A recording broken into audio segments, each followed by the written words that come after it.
কুল ইয়া ইবাদিয়াল্লাযীনা আসরাফু আলা আনফুসিহিম লা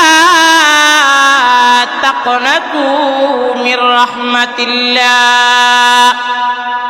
আল্লাহ রাব্বুল আলামিন যখন বলেন, হে নবী আমার, আপনি জানিয়ে দেন আমার উম্মতদেরকে, ও নবী আমার, আপনি আমার উম্মতদেরকে জানিয়ে দেন যারা অন্যায় করেছে, যারা গুনাহ করেছে, যারা নিজের নফসের দুকায় পড়ে, যারা শয়তানের দুকায় পড়ে গুনাহ করেছে, অন্যায় করে ফেলেছে, ও নবী আমার, আপনি তাদেরকে জানিয়ে দেন তারা যেন আমার রহমত থেকে নিরাশ না হয়।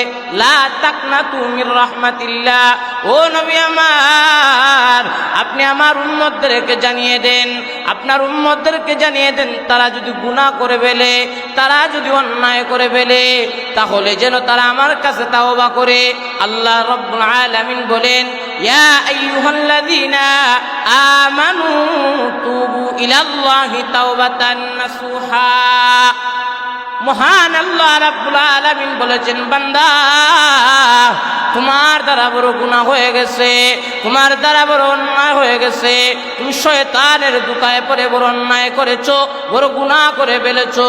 ও বান্দা, টেনশনের কোনো কারণ নাই, কারণ আল্লাহর নবী জনাব মুহাম্মদুর রাসূলুল্লাহ সাল্লাল্লাহু আলাইহি ওয়াসাল্লাম বলেন, আত্তাইবু মিনাজ যামবি কামাল লা যামবালা। আল্লাহর নবী বলেন, আত্তাইবু মিনাজ যামবি কামাল লা যামবালা। এই হাদিস দ্বারা বর্ণিত হয়, কোনো ব্যক্তি যদি তাওবা করে, তাহলে একটা শিশু বাচ্চা যখন জন্ম নেয় তার কোনো গুনাহ থাকে না, ঠিক তেমনি ভাবে একজন খাঁটি মুমিন যদি তাওবা করে তার এইরকম হয়ে যায়, গুনাহই থাকে না। এজন্য ভাইরা আমার, আল্লাহ রাব্বুল আলামিন বলেছেন, ও বান্দা, তোমার দ্বারা বড় গুনাহ হয়ে গেছে, তুমি আল্লাহ রাব্বুল আলামিনের কাছে চাও। নবীরা তাওবা করেছেন, নবীরা আল্লাহ রাব্বুল আলামিনের কাছে চেয়েছেন, কারণ নবীরা হলো নিষ্পাপ, নবীরা হলো মাসুম। নবীরা দেখিয়ে দিয়েছেন, ও উম্মতেরা, ও কওমরা, তোমরা তাওবা করো, যতই ইস্তেগফার করবা, যতই তোমরা তাওবা করবা, আল্লাহ তাআলা তাওবাকারীদেরকে পছন্দ করেন। আল্লাহ রাব্বুল আলামিন বলেন, আমি যে ব্যক্তি নামাজ পড়ে আর আমার কাছে চায়, রব্বুল আলামিনের কাছে চায়, রব্বে কারীমের দরবারে চায়, আর আমার কাছে বেশি বেশি চায় এবং তাওবা করে, আমি ওই ব্যক্তিকে পছন্দ করি। আর ওই ব্যক্তি যতই গুনাহ করুক না কেন, যদি আমি আল্লাহ রাব্বুল আলামিনের কাছে চাইতে দেরি হবে, আমি আল্লাহ রাব্বুল আলামিন মাফ করতে দেরি হবে না। বায়রা মানুষ, তাই না?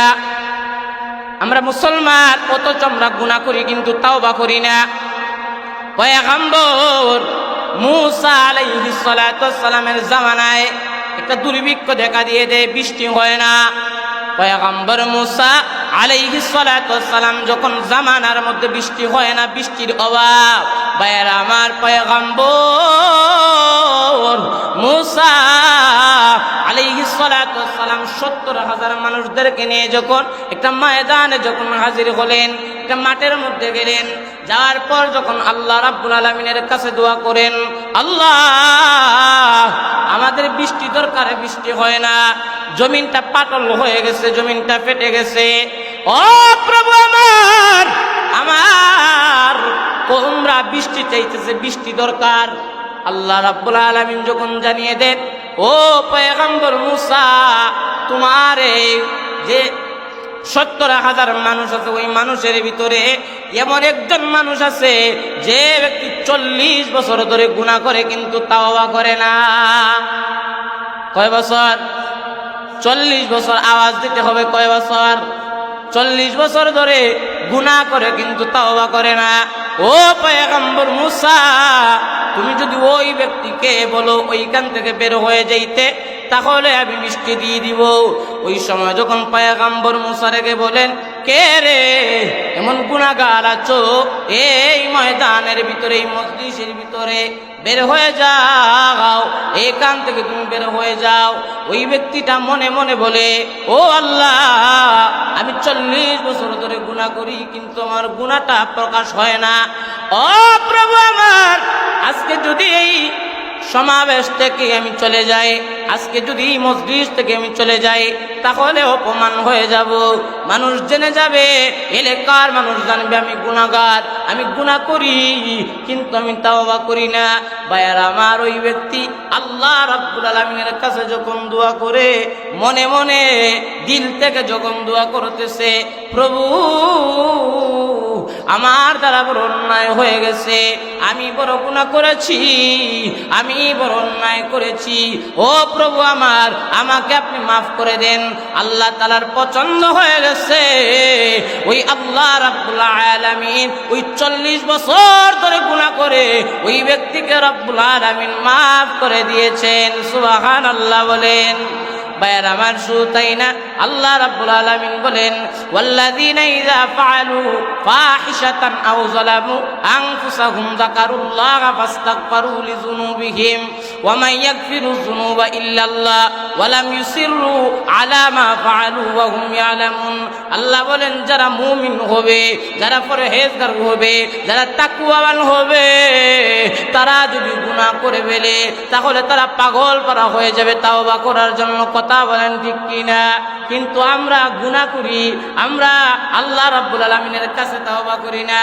আল্লাহ বলেন, বান্দারে তুমি আমার কাছে চাও, চাইতে দেরি হবে, আমি রব্বুল আলামিন মাফ করতে দেরি হবে না। শুধু তাই না, আল্লাহ বলেন, যারা পরহেজগার হবে, যারা তাকওয়াবান হবে, ও ভাইরা আমার, সম্মানিত মুসল্লিয়ানে কেরাম, আজকে ভালো করে খেয়াল করে শুনবেন। আল্লাহ রাব্বুল আলামিন বলেন, যারা পরহেজগার, যারা তাকওয়াবান হবে, আল্লাহ রাব্বুল আলামিনকে ডাকবে, তাদের দ্বারা যদি কোনো অশ্লীল কাজ হয়ে যায়, তাদের দ্বারা যদি কোনো গুনাহ হয়ে যায়, তাহলে তারা পাগল পারা হয়ে যাবে তাওবা করার জন্য। কিন্তু আমরা তো আল্লাহরে ডরাইনি। কথা কইনা ভাইয়ের আমার, শুধু তাই না, আল্লাহ নবী রাহমাতাল লিল আলামিন, নবী সাইয়্যিদুল মুরসালিন, নবী খাতামান নবীন, ওই নবীজির জামানার মধ্যে একজন মহিলা, ওই মহিলা গ্রামের দূরে বাস করত, কিন্তু ওই মহিলাটা গুনাহ করে ফেলেছে, ওই মহিলাটা জিনা কাজের মধ্যে লিপ্ত হয়েছে, গুনাহ করেছে। ও মুসলমান, ওই মহিলা এবার আল্লাহর নবীজির দরবারে যখন যায়, ইয়া রাসূলুল্লাহ, ইয়া হাবিবাল্লাহ, ও নবী আমার দ্বারা বড় অন্যায় হয়ে গেছে, আমি বড় গুনাহ করেছি। আল্লাহর নবী বলেন, মহিলা রে, তুমি কি এমন অন্যায় করেছো, কি এমন অপরাধ করে ফেলেছো? ও মহিলা, তুমি কি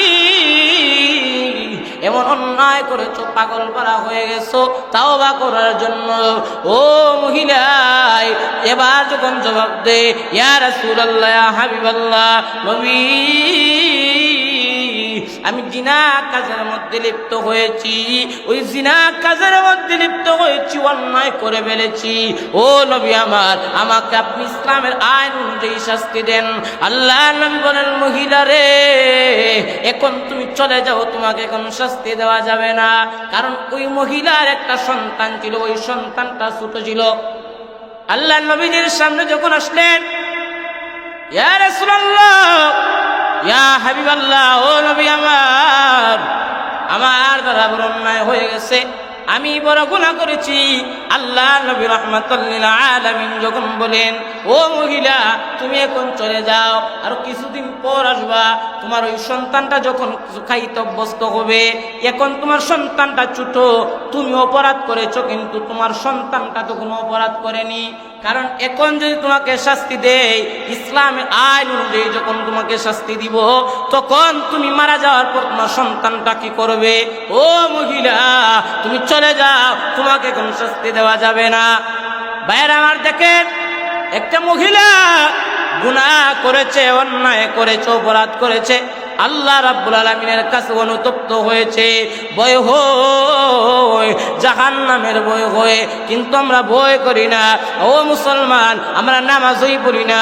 নামাজের মধ্যে আল্লাহ তাআলা বলেছেন, ও বান্দা, তুমি যদি কিছু চাওয়ার হয়, আমি আল্লাহ রাব্বুল আলামিনের কাছে চাও। ও বান্দা, তুমি নামাজ পড়ো, যদি কিছু চাওয়ার হয় রব্বুল আলামিনের কাছে চাও। ও বান্দা, তুমি নামাজ নামাজ পড়ো এবং আমাকে তুমি ভয় করো। আল্লাহ বলেন ইয়া আইয়ুহাল্লাযীনা আমানুত্তাকুল্লাহা হাক্কা তুকাতিহি, হে ঈমানদার ইত্তাকুল্লাহ, ভয় করো আল্লাহকে।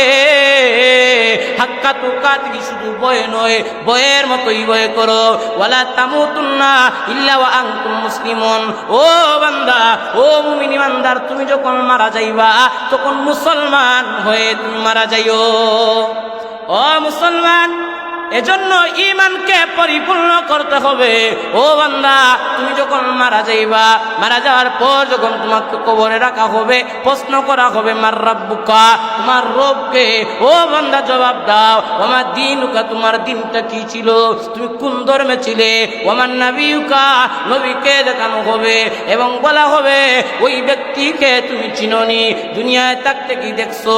ওই ব্যক্তি যারা মুমিন হবে তারা বলবে রব্বি আল্লাহ, আমার রব আল্লাহ, আমি দুনিয়ায় থাকতে আল্লাহর উপরে বিশ্বাস করছি, আল্লাহকে আমি বিশ্বাস করছি। ও আমি দুনিয়াতে থাকতে নামাজ পড়েছি। নবী বলেছেন ও উম্মতেরা তোমরা নামাজ পড়ো, ও উম্মতেরা তোমরা আল্লাহকে ভয় করো। এজন্যই মুমিন বান্দা জবাব দিয়ে দিবে। যারা জাহান্নামী হবে তাদের এমন পরিস্থিতি হবে যখন কবরে রাখা হবে, ও বান্দা তুমি আজকে গুনাহ করো কিন্তু আল্লাহ তাআলার কাছে চাও না, তোমার মরণের ভয় হয় না, তোমার আল্লাহর প্রতি ভয় নাই, তোমার জাহান্নামের ভয় নাই। ও বান্দা, তোমাকে যখন কবরে রাখা হবে, রাখার পর ওই কবরে বেনামাজির শাস্তি কিরকম হবে। যারা নামাজ পড়ে না তাদেরকে যখন রাখা হবে, রাখার পর যখন 2 মাসের মাটি, 2 পাশের মাটি, কবরের মাটি এমন ভাবে চাপ দিবে, এক জায়গার হাড্ডি আরেক জায়গায় চলে যাবে। যারা বেনামাজি হবে, যারা নামাজ পড়ে না, যারা আল্লাহ তাআলার কাছে চায় না, ও বান্দা ভয় করো আল্লাহকে। আল্লাহ বলেন বান্দারে,